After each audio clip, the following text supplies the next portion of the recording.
What's going Yo, on? Welcome to Save the Date Reacts.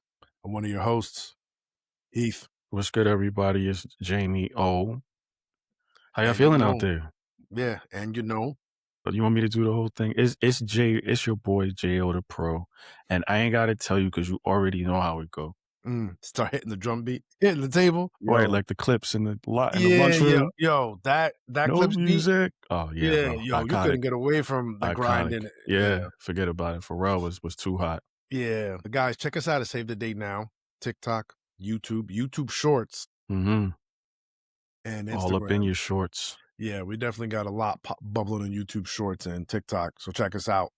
With that said, let's get into the save the date reacts. I must say I've been enjoying these. You're getting, I think, a raw feel of how Jay and I think and how we're wired and what we care about in regards to the dating space, and of course, always the context of the transactional age. Mm-hmm. We're gonna get to this first one from Joyanne Reed.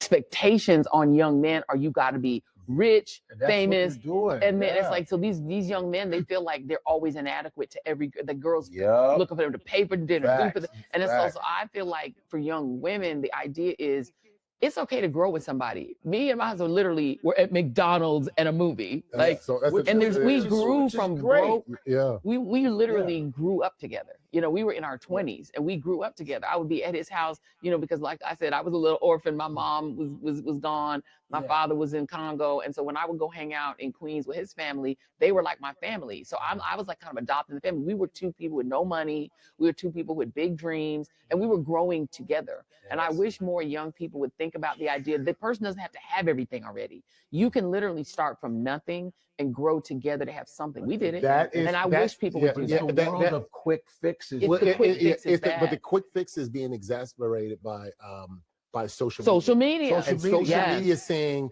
you're seeing this too. And this actually happened with my wife and I, where we had to go, whoa, time out. Because for the young kids, it's happening one thing like a girl wants this, and then for the other side, like men want this, and it's actually separating them 100%. apart from each other. My wife and I are just, stuff will pop up on your feed, right?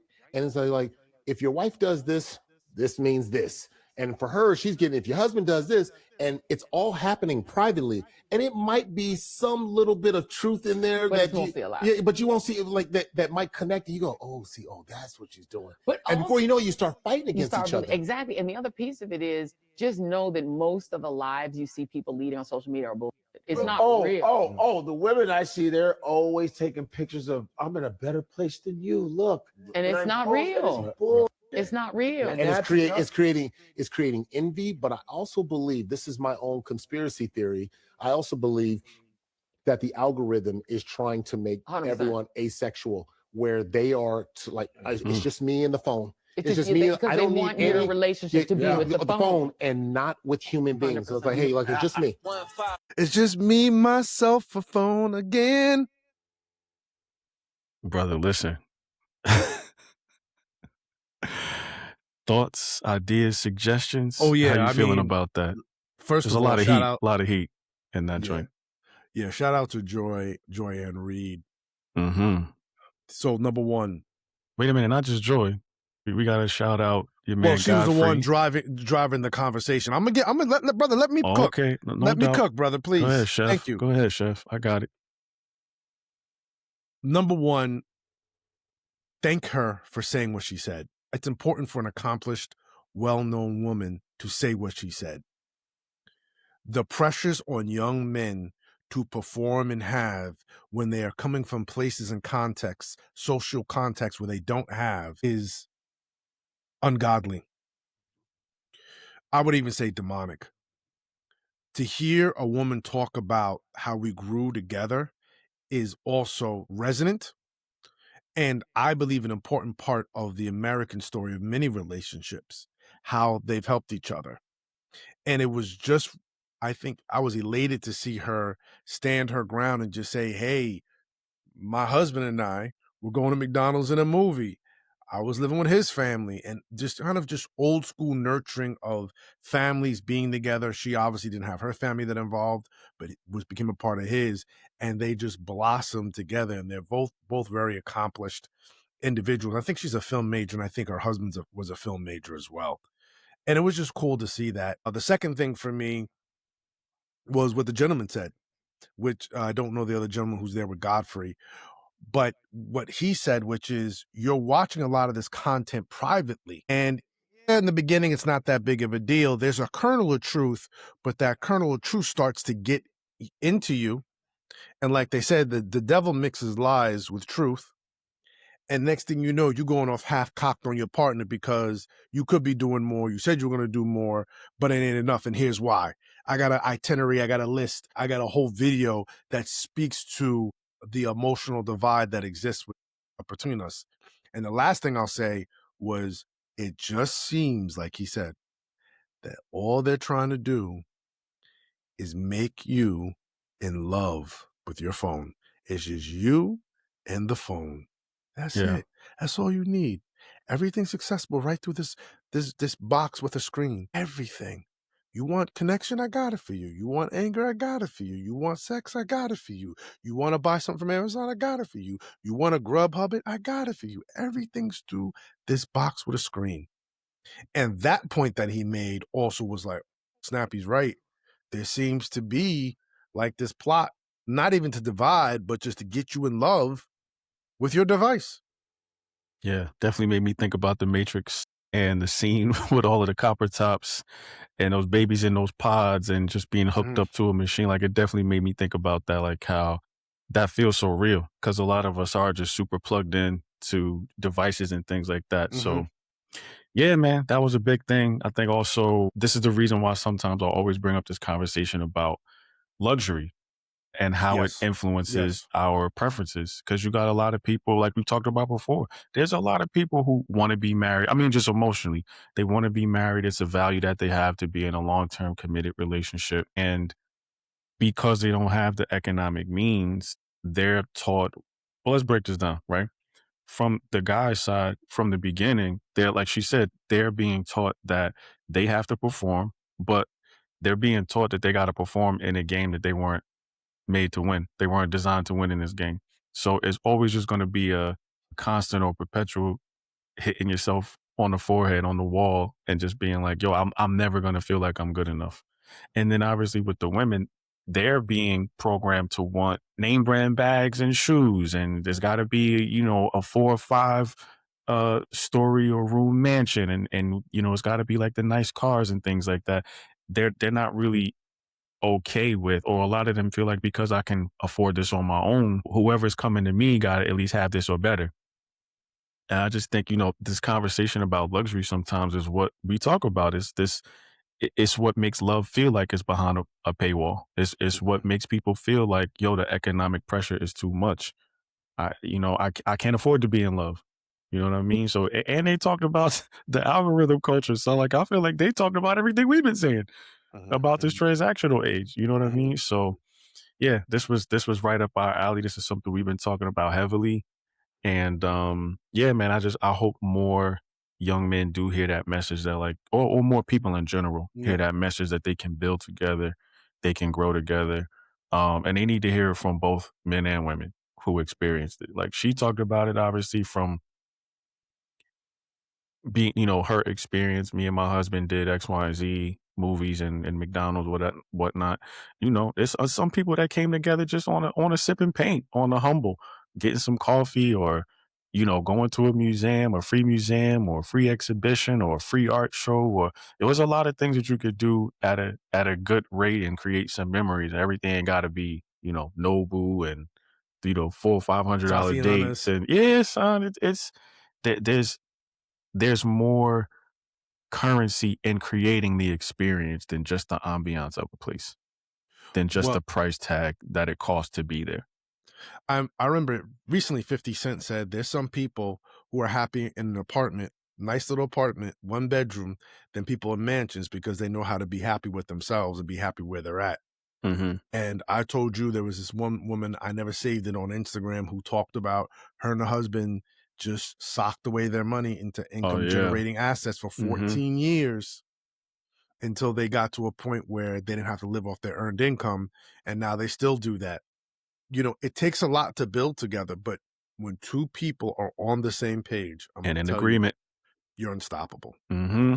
Yeah. And so many people don't see the value in that because they're trying to arrive at these high-end standards, the luxury standards that you so eloquently just stated that exist for them. And if their luxury standards aren't met, then it's a problem. So here's my argument. There's nothing wrong with what your standards are.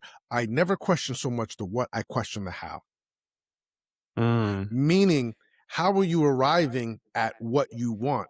Did you commit highway robbery to buy yourself into the mayoral seat in a small town? Or did you work hard, glad hand, kiss babies, listen to needs, build quality policy in a team to eventually get elected and become the mayor? The what is sometimes innocuous. It's just what it is. I'm more concerned about the how. The how is what gives you the ick, or the how is what gives you that yes, we can, that we had in 2008 when we saw Barack Obama get elected. And it's up to us as human beings to determine how we're going to make our how work. And so there's nothing wrong with you and your luxury standards. I'm just asking, did you step on a bunch of backs? Did you break a bunch of hearts to get to your luxury standard? Did you turn down really good people because you needed it to be what it needed to be when you wanted it to be that? Or did you just say, you know what? I found somebody. I told them my plan. I told you about a friend of mine. Oh, well, actually, a former mentor of mine. He was a pastor. He was living with his mom in Philadelphia, living in a row house, living in the middle bedroom. Women were turning him down. Finally, his now wife started dating him. She's like, oh, man, you live at home with your mom. He's like, no, I got a plan. She's like, and what's your plan? And he told her. And he's like, Will, I'm going to tell you, she's the only one who asked and the only one who listened, obviously, because she asked and she listened. And now they're doing very well with each other. Kids, everything. They're thriving. And a lot of people just don't want to get with the plan. Listen, I do believe if you want to get into this provision things, men bring certain things to the table, women bring certain things to the table. I'm okay with those arguments.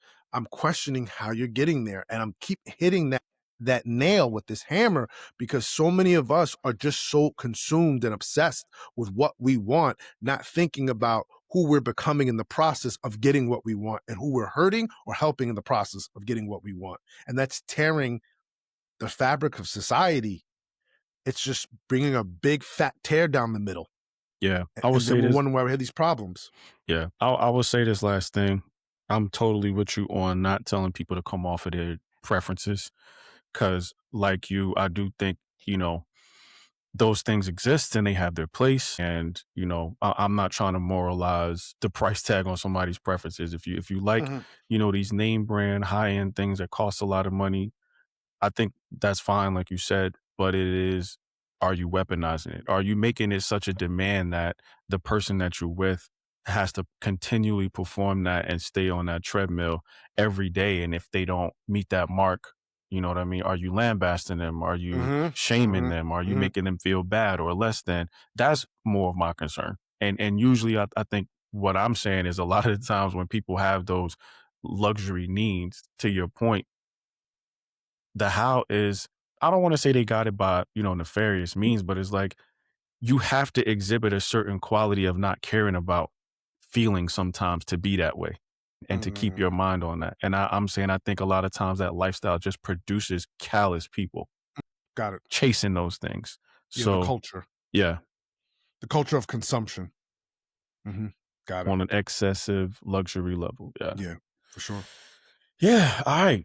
All right, let's go. Next joint. Our species norm is polygyny, where you have 80% of cultures on the anthropological record have been polygynous, where you have high status men have multiple wives and low status men have no wives. Christianity is unusual in insisting on monogamy. We inherited it from Rome. It was a very important component of 2,000 years of Christian civilization, which now, of course, we're mostly rejected. And even though legally you're still only allowed to marry one person, having sex outside of marriage is now completely socially permissible, and so people are in practice being drawn back towards our species norm, having lifted the monogamous restriction. But I argue in the book, and I think really strongly, that monogamous restriction produces much better outcomes, particularly for women and for low status men. But there are all sorts of ways in which monogamous cultures do better than polygynous cultures. Lower crime rates, lower domestic violence rates, inequality, all sorts of good outcomes that come with insisting on monogamy.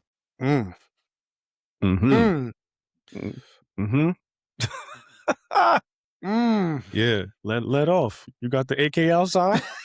Exactly. AK-47 assault rifle. What's Man, Ice Cube poppin'? said, I'm glad we are starting to have conversations about the realities of what we practice versus what we espouse based on tradition. Traditionally, she's right. Based the Christian civilization, quote unquote, civilization is what's in quotes, is really what's ultimately, to me, been about monogamy and, very stern sex practices. I feel like most majority of the arguments you hear in the Christian church is about sexual purity, about chastity, and behaving, having good sexual practices before the Lord. And yet we are now in a society that is starting to eschew all that and saying, no, actually, my sex practice is my own, and there's nothing wrong with a little bump and grind. Ain't gonna hurt nobody, like Kid and Play said. And we're gonna move forward and have the fun we want to have and do it in an ethical, fun way. And maybe some people get hurt, but I didn't do that on purpose, and we're straight. And if I want to have a couple on the side, I have a couple on the side because that's what we're doing. And the points she brought up about monogamous relationships and how good they are great. The data points are convincing. I believe that there's a reason why the early Christian church wanted monogamy and was really promoting it. I just think people now have so much access. And even the whole difference between low status men and high status men, a lot of men are not high status in a material sense. They're high status maybe spiritually, physically, emotionally, communally, but they're not high status according to whatever index of that we're using for measuring wealth. And, can you imagine Bill Gates has all the women? Bill Clinton, Trump, Pete Hegseth, name Jay-Z, they would have all the women, all the Beyoncés, and Lucy Lou's and baby dolls. Get on the floor. You know what to do. Shout out to 3 Stacks. Yeah, shout out to 3 Stacks. So that for me is a reality that we have to deal with, that men of low status, economically or financially low status, actually do benefit from monogamy in many ways. And I do think I agree with her in the benefits of monogamy, but we have to deal with the fact that people now are wanting to enter into polyamorous or polygyny relationships where, there's one man and multiple women. And that's happened for men who are just high status. They ain't high status, they high status. And women, we're saying now, right? We keep saying this, by 2030, majority will be a majority, single majority nation with women who are 25 to 44, no children. And women, every time you turn on the Instagram box, women are saying they can't find men and they're giving up on dating. There are enough men going around. I mean, we're in somewhat of a crisis. I don't say somewhat, we are in a crisis. Oh, yeah, seriously. And some people, like me and I'm not going to say a name, have said, like well-known people, hey, listen, these young men don't know how to handle these women. I'm going to rack up. I got the money. I got the looks. I got the body. I got the prestige. I got the accolades. Yeah, got the education. I got, all of that, the degrees. Right? He said that. He said, I'm going to take it. Mm-hmm. I'm going to take it to another level. And honestly, I see why he said it. There's some really beautiful, smart, intelligent, earth-changing, world-changing women right now in the world who are single. I ain't talking about just looks. I'm talking about their spirit, their soul. They are world changers. Not only that, I think it's natural for a man who feels accomplished in his own right to feel like he's got dibs. Mm-hmm. I hate to say it, but I think sometimes that just feels like a natural train of thought. Like, yo, I worked hard. I've put in the work. I've developed. I've improved myself. I've climbed this ladder. I got all of these accolades. Why shouldn't I have 1 or 2 or 3? I got them hooked up. I think it's just more of the more you accomplish, the more you want to acquire. Yes. It's almost like an appetite that needs to feed itself. And you feel like king of the hill. Every man we know in history who has some kind of stature always had multiple. Not to say that it justifies it, but I think to me that's what reflects is just such a natural thing for a guy to be like, yo, on average, let's say, on average, for a guy to be like, yo, I've climbed the ladder, I've been in the gym, I've gotten the promotions, I'm making the nice salary, I've got the nice house. Like I literally have everything for a woman to just move into. And yeah, that's also a part of it, right? A lot Mhm. of guys want to acquire so that they can have for other Mhm. people. Mhm. And some Absolutely. dudes feel like, yo, I've amassed enough, I've acquired enough to justify the desire for 2 or 3. Mhm. Now, you know what my thing with that is always just because you're justified to do something doesn't make it good. You know, it's good for you. Mhm. As the apostle Paul said, like anything is permissible, but not everything is beneficial. Yeah. So yes, you might feel that way and feel justified, but it doesn't excuse the behavior of doing it or of putting a woman in a situation where she has to choose, do I really want to do this and acquiesce to this life just to keep this man so that I can have these luxuries or live this lifestyle? Like, don't put somebody in a situation where they got to choose to do that. That's Mhm. spreading darkness to me Yeah. Mhm. Yeah, because the I think most hijinks. women wouldn't want to have to choose. Yeah. And I've seen some clips from the Manosphere documentary. I know you watch it, and we'll watch it. We're gonna bring it up here and do a review here. But some of the women, when they were talking to the journalists, like, "Are you okay with him sharing with other women?" I mean, like, all the That was kind of hesitation. funny. And That it was happened kind more of than funny. once. It was like, "Well, and the kinda hibbity, he's Hey, mentioned and you it." see they not together no more. Yes. Probably because he had a hard stance.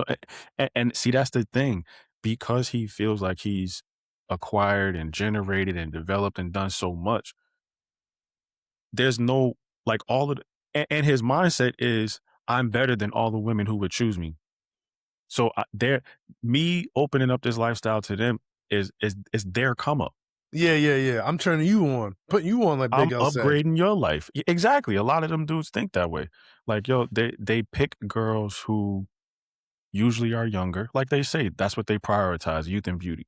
So what do you think you're gonna get with just a young girl? Some girl, like a lot of people say that they can mold, that they can, yeah, they want to show new things to and all of that too. That's part of the game. But they know some of that is about Mhm, mhm, control. mhm, mhm. They know some of that is about Flexing, control.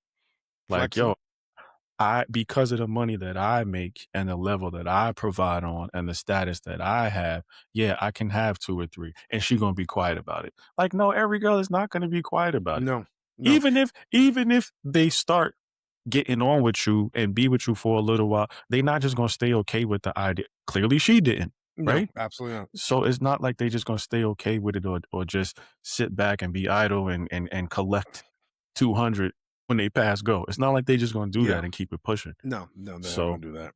So, yeah, I just think there's gonna be more talk about this when people get into other factors that are important. Demography. We get into, well, we are not producing the amount of babies required to sustain our nation, our culture, the country. And once you don't have enough people to populate your country, it starts to become a problem for that nation's survivability. And we're starting to have those conversations here. Japan, I mean, I just saw a clip that Japan ain't got enough men for their porn industry. And they're having a major birth crisis right now in Japan.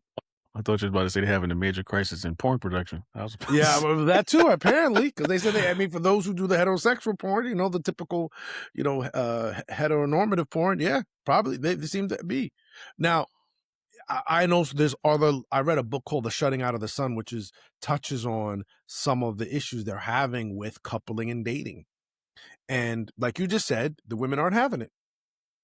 The women aren't having it because there's a lot of traditional family structures that require a woman to be very involved in the house that a lot of modern women are like, nah, I'm not doing all that.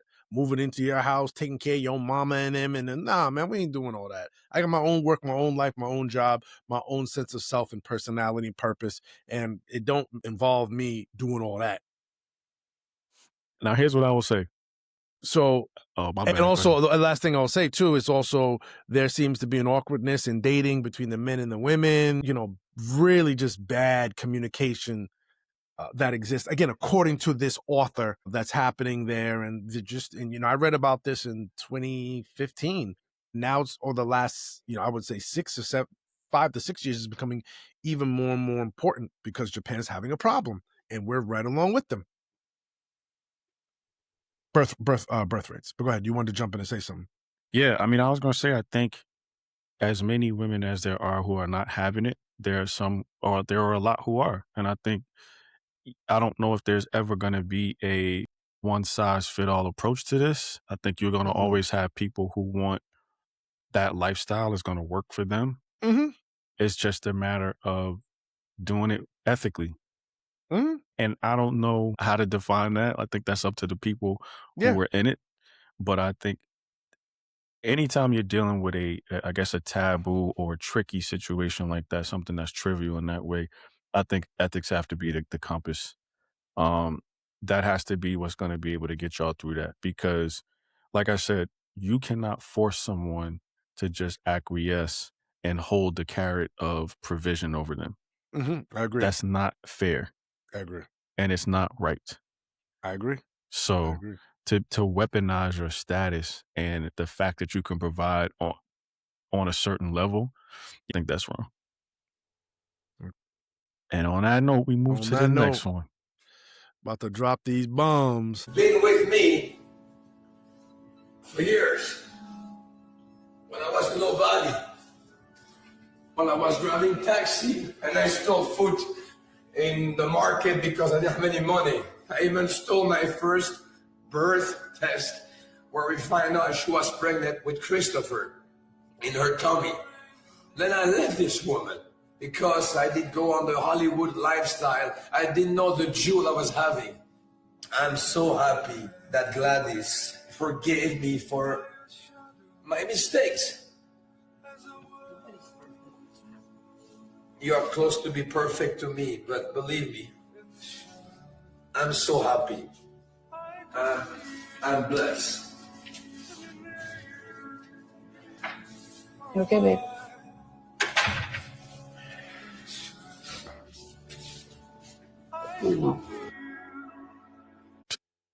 Come on, JVD. Listen, bro. We talked about this offline, but seeing it again, I'm telling you, that hug that I know, my God, bro, that just pulls on my heartstrings every time I see it. Cause I'm just like, maybe because there are so few moments in my life where I felt like someone actually knew how I felt, what I was going through, and their hug, their embrace, their affection, their touch just communicated that. And that's all they had to say. I didn't have to say anything else. Man, that just did something for me. That made me feel really, I'm glad we chose this clip too. Obviously, a lot of what we talk about culturally touches on the negative stuff that we're going through and that we see in the dating world. But yeah, man, it's something like this. It really blesses me to see this. I love seeing this kind of positivity in love. I wish people saw and had more examples of this. It's a really simple gesture to hug someone and say, I know, but it has such a profound impact and effect on them if it's genuine, if they feel that empathy, if they really, if they are stirred back to a hope of love in the world. Because your son, you know it feels dry out here, son. On the love tip, it feels dry out here. And I told you ever since Death Valley. Remember they told you the antelope skull that's be on top of the sand like this? The Mojave. I mean, exactly. Son, all the cactus just be sweating. Yeah. But I told you ever since, 2020, it just feels like the vibe outside on the streets is so hostile. And like people just have a split second for you to do the wrong thing to them, cross them the wrong way, look at them wrong, and your life could be lost. That's how easy and a lack of love that it feels out here. It just feels full of hate. So to see this, like I said, it's a simple gesture, but to me it goes such a long way. So kudos to Jean-Claude Van Damme and his wife. I love Gladys. Shout out to you, Gladys. We love the fact that he talked about forgiveness. Cause not to contextualize it in the story of Hollywood wives, but son, a lot of times when you do have someone who's successful, they can put you through the ringer. Listen, I remember, I told you I was watching a recount of MTV Spring Break, and Ed Lover was talking about how late 80s, early 90s, they interviewed Jean-Claude Van Damme in one of his movies. That's when he was popping after Bloodsport. And they were out on Daytona somewhere for spring break, college spring break, right around this season right now in March. And, he was on the camera, I really love my wife. And, and everything like that. He said later on the beach, cameras was off, saw your man canoodling in the corner with some Mouthed up. How the old folks used to say, all mouthed up. Exactly. Petting with some woman who wasn't his wife. And so for me to see that and hear that story and then now see Jean-Claude Van Damme back with his wife is like, wow. Appreciating. Crying, realizing, because he said, I got caught up with that Hollywood lifestyle. Didn't realize the jewel that I had. Because that Hollywood lifestyle will chew you up and they'll just let you drool out of their mouths. The fangs just, I'm not going to spit you out, just fall right out. Get the freak out. And, I also thought too, not to put a negative light on this, but just to be brief about it, I wonder if the roles were reversed. Could you see a woman doing that same thing with a man? Now, I've seen women do it on Instagram saying, yo, I had a good man. I had a man who would bring me coffee every day and do this and do that, and I lost him. And then I got out in the dating world. Got my head turned around. Yeah, I mean. I didn't know if I was coming. What's going on out here? Like I said, I always use my analogy. You in the casino, you hit double snake eyes. The dude's coming in the back like, oh, you can't pay? No problem. Come send the birthday cake back to the back. Yeah, we'll show you the non-payment plan. We got you. We'll work with you. You gonna get worked. You gonna talk about layaway? You gonna get laid away. Shoot. You gonna come up with that money. You gonna come up with that money. Yeah. You gonna trust me, you're going to. One way or the other. One way or the other. You're gonna come up with that money. And that happens to you in the dating world. Yeah. And you're like, oh, some of these women are like, yo, I had a good man. Strike through. I had a great man. Yeah. And it looks like these men ain't taking them back. They ain't no Gladys situation yet. I don't know. Maybe in 20 years you may see, oh, he took me back and I'm so grateful. But some of these men, they said they moved on. They're with a woman who's relishing being ravished by his love. And I'm, one of them classic Christmas stories, you be outside, everyone's having a good time in Christmas and you standing in the cold with the snow coming down. Yeah, go ahead. I was going to say, that's something we talked about earlier offline too. Like, what scenario is it okay for a woman to be driving the conversation around being open or, essentially cheating? Yeah, what's the conversation around that? Yeah. What scenario makes it okay? I mean, I think obviously like you're referencing, a lot of dudes getting in their ego. And it's like, nah, I'm supposed to be the big man on campus. Your box is supposed to bend to the curb and my joint. No one else. You know what I'm saying? It's supposed to feel like a fitted tuxedo. Yeah, exactly. This was made on me. This vagina was made on my dick. Yeah. That's what every that's dude, the mentality. The ego, that's what they want to feel like. So yeah, I mean, listen, in theory, I think we would love to see more forgiveness in general, not necessarily around cheating, but if it comes to forgiveness, obviously, in cheating, I know it's hard, but I know it would, to me, it would be such a beautiful story of there really is no circumstance or condition that's enough to take me away from my vow till death do us part. I mean, I told you that one story offline we heard from our homegirl years ago. Woman was talking about she cheated on her husband, was with some guy, double dealing, and then eventually she got pregnant. He maybe might have a little DV or whatever, broke up with her, had to go back, tell the husband what it was. He was like, yo, listen, thank you for telling me. I love you. And as far as the baby, we're going to raise that as our own son. But leave my woman alone. I'm bringing her home with me. Yo, son, I know it's a lot of dudes that would be like that simpish behavior, that's beta behavior. Yeah. That's that ego talking. It is, because I can't be in that status. I can't be in that. I can't have that issue. I can't have that jacket on me. I mean, like my girl slept with someone else. We talking about? Yo, we talking about the other story about that pastor, right? That woman who said she was cheating for 3 years with his best friend. We're gonna have to show that as on Save the Day React. Oh yeah, for sure. And we can find it. And she said, "Yo," pastor said, "Yo," he said he forgave her. Husband said he forgave her. Full stop. Said, "No, I want to be with you. We're not bringing this up. It's buried. And if I have to bring it up, Meet me with some grace, please. But I don't want to make this about making you re-earn my love or putting you through He the just wanted to be with crucible. her. I just want to be with you. I just want to be with you. Oh, I want to be with you. Yeah, And yeah, then yeah. we go through all that. I'd Yo, rather be with son, you. listen. Like I said, I think forgiveness above all is the more beautiful story. Yes, Yeah.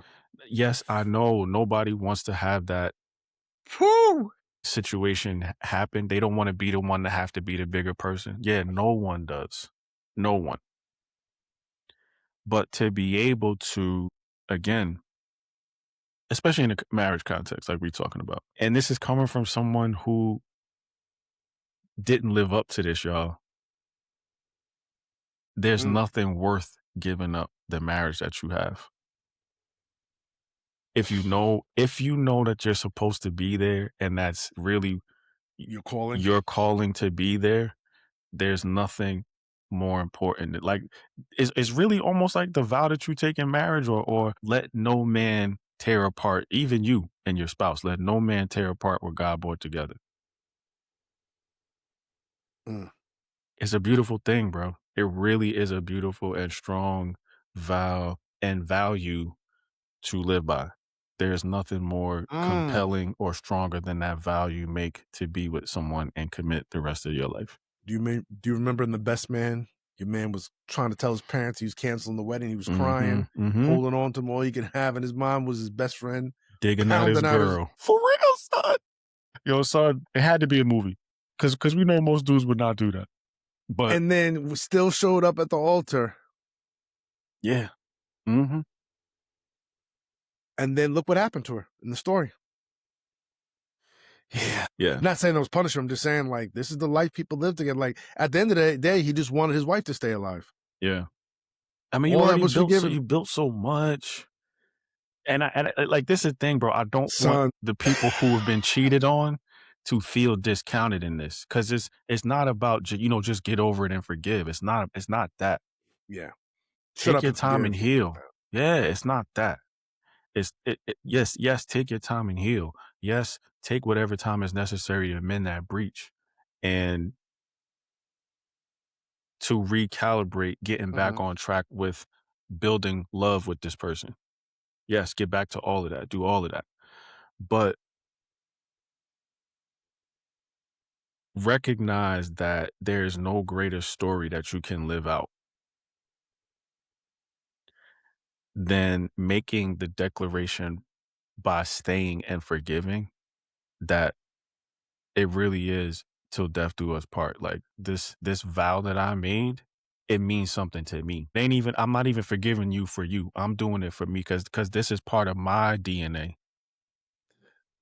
Yo, we gonna have to stay here and forget the last one because we're staying here right now. We gonna have to roll the next one to the next Save the Day React. Bet. Let's keep it going. How you feeling? Know how I feel about forgiveness. Yes. I never got the logic of, unforgiveness is like you drinking the poison expecting them to die. No, unforgiveness is letting them know. Yeah, you try to come up the Mount Everest with no socks and shoes on, and an avalanche about to take you over. Bad move on you. Bad move on you. Because I just feel like some people I don't say they don't deserve forgiveness, but some people are, as the late, great Charlie Murphy said, habitual line steppers. And they will overstep the line consistently. And then demand your forgiveness or rely on your forgiveness or seek your forgiveness, control for your forgiveness, rob, steal, and wheel and deal for your forgiveness, only to do what again? Go back to the same behavior. Yep. Step over that line again. Yeah. Disrespect again. Break your trust again. Betray you again. And I really am on a space of, why do you need to give forgiveness that badly to people who are moving that badly?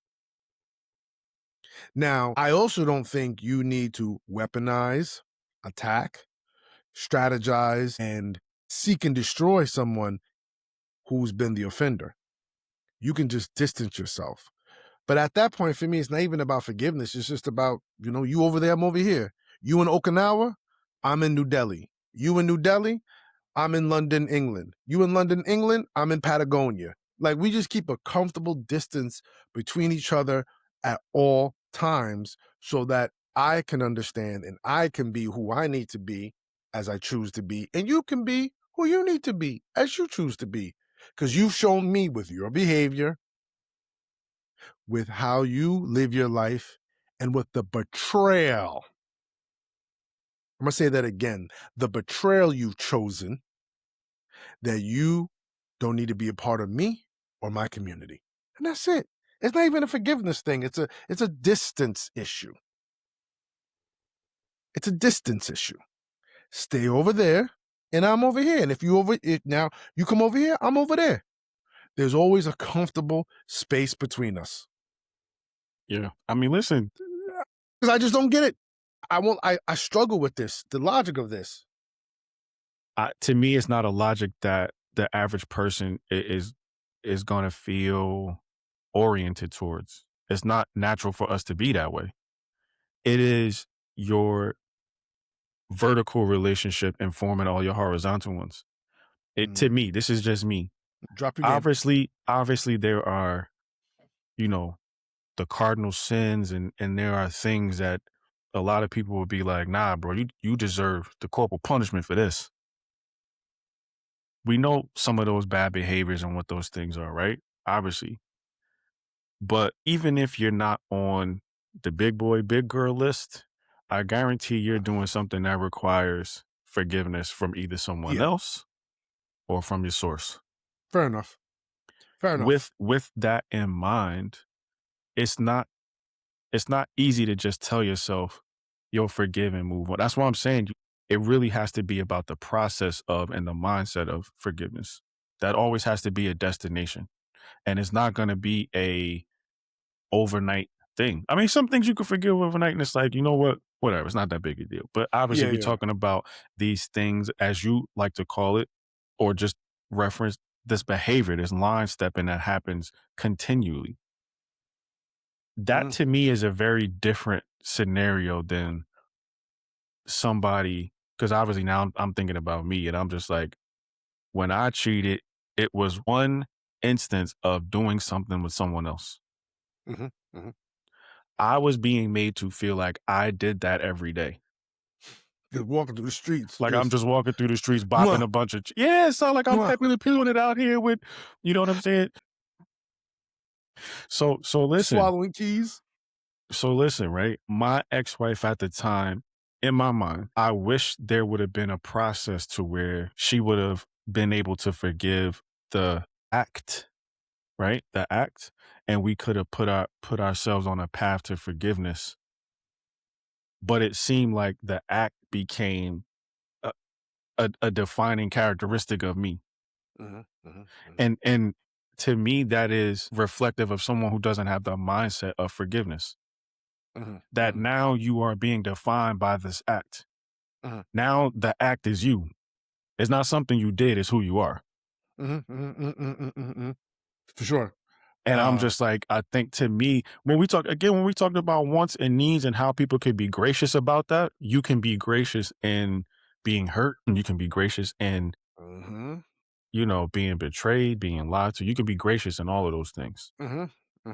And quite frankly, I think the call is for you to be gracious in all of that.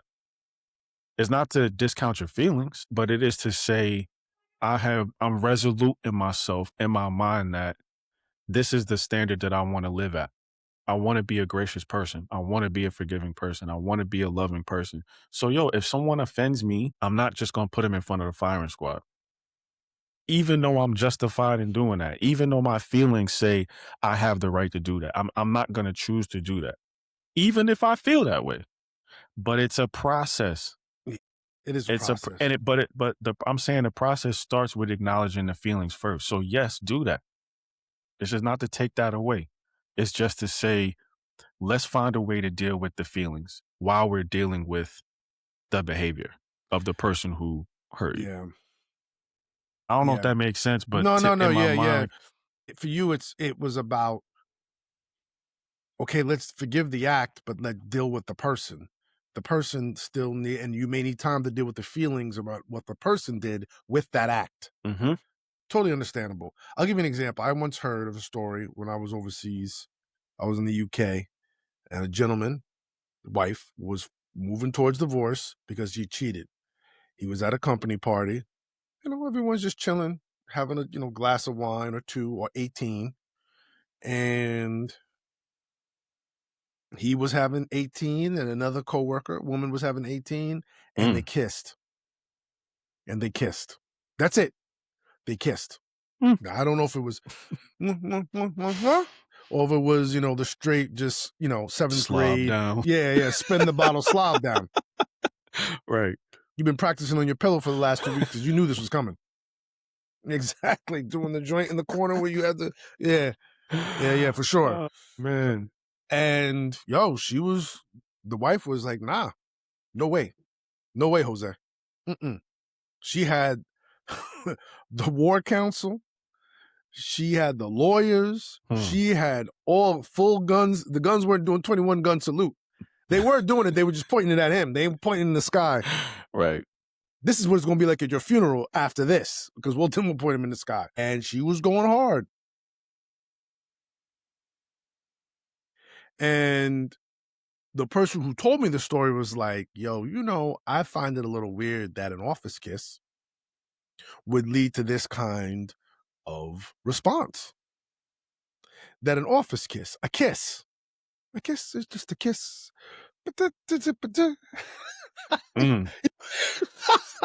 But he was telling me, he's like, I really find it difficult that led to this kind of response.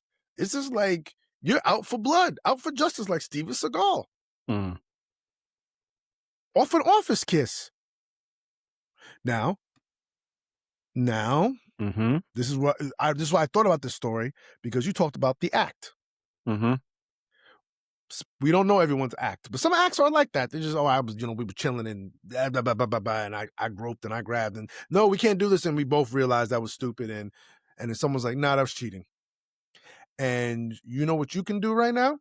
Go upstairs, grab your suitcase, get whatever, menstruals or whatever you need to get together, and you can leave. You're out of here.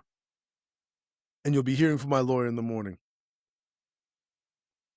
Now, some women and some men may do that off porn. Not even addictions, just like, you got... Right, looking in that search history. Yeah, okay. So you messed up out here. You looking at battering rams or us? Okay.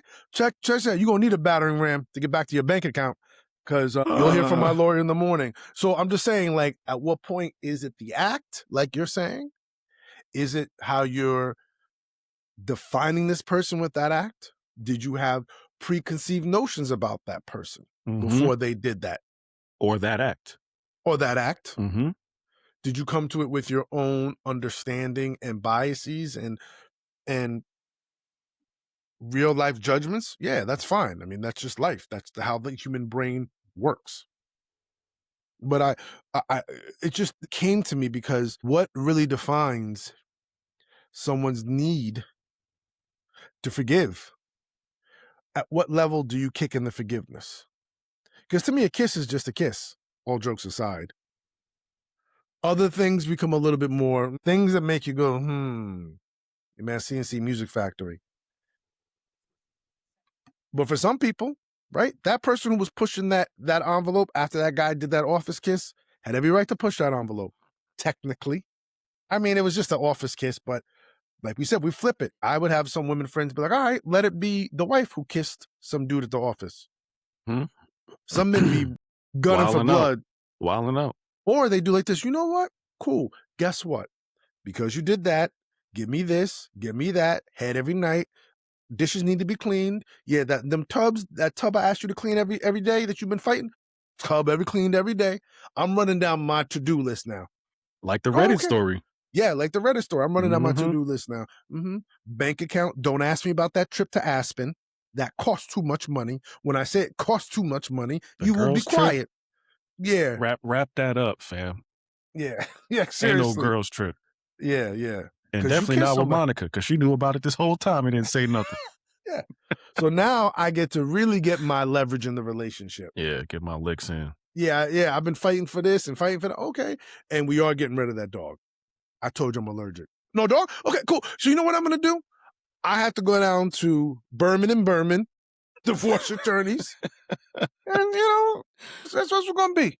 Berman, or get rid of Mr. Piddlesworth. You let me know. Yeah. They will hold it over your head and start leveraging. You let me know. They will I start forgive you. leveraging. Mm-hmm. Yeah, I'll just call the ASPCA and let him know we're bringing him back. Obviously too much to handle, too hot to handle, too cold to hold. Call the ASPCA. Because they're in control. Oh, Yeah. yeah. Seriously. I mean, listen, bro. I don't know at what level it is supposed to kick in. Because I do feel like that's petty, even though I struggle with my own sense of forgiveness, especially with people who are consistently violating or consistently line stepping. Mm-hmm. I do see where pettiness comes in, because you're right, in that vertical relationship, what does it really mean to be bonded with God if you can't be bonded with a human being? They're inextricably linked. Inextricably linked. And so that's what I struggle with sometimes. Yeah, we all do. We all do. When we want justice, when we've been wronged, when we've been hurt, son, our feelings always want to be made whole. Mm-hmm. Mm-hmm. But there are ways to get them whole, again, without crucifying the person who hurt you. Mm-hmm. Mm-hmm. Mm-hmm. That's all. Mm-hmm. At least I feel that way. Mm-hmm. Mm-hmm. I agree. And on that note, listen, y'all, we decided to go off track a little bit. But hey, we bringing it back to, we've been discussing the transactional age and, all of these issues that we've been seeing in dating, the rhetoric online, the algorithm culture, the economic pressures and imbalance, scarcity mindset. Like, you can see all of that in these clips.